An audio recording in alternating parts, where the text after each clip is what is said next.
নমস্কার বন্ধুরা, চলো অঙ্ক শিখি চ্যানেলে আজকে আমরা একটা জ্যামিতি করব। এবি, এসি ও পিকিউ তিনটা স্পর্শক বলে দিয়েছে। দেখো ছবির সাহায্যে একটাই থিওরি কাজে লাগবে, স্টেটমেন্ট।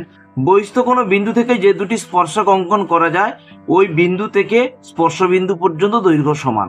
আমাকে বলেছে এবি সমান 22, তার মানে আমি সঙ্গে সঙ্গে বলে দিলাম এসি সমান 22। এবারে দেখো আবার পি হচ্ছে আর একটা বহিস্থ বিন্দু। আমি এইটা যদি এক্স হয় পিবি, তাহলে পি আরও কত হবে? এক্স হবে।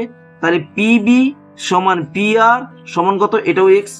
আবার দেখো বহিস্থ বিন্দু কিউ, কিউ থেকে যে দুটো স্পর্শ করছে অর্থাৎ কিউ সি সমান কিউ আর, আমি এই দুটোর দৈর্ঘ্য মনে করলাম ওয়াই। তাহলে আমাকে বলেছে ত্রিভুজ এ পি কিউ এর পরিসীমা, তাহলে এর পরিসীমা সমান কি হবে? তিনটে বাহুর যোগফল।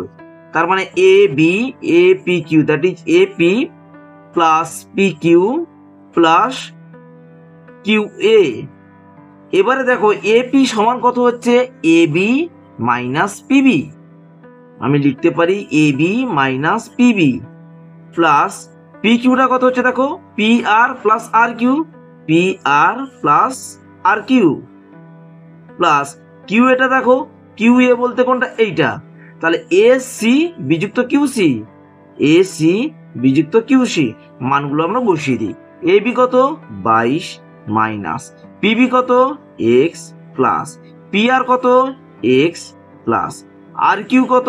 আর Q Q R Y plus AC কত? 22 মাইনাস কিউ সি কত? ওয়াই।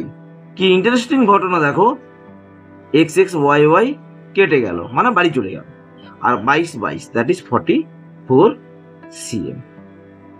Thank you.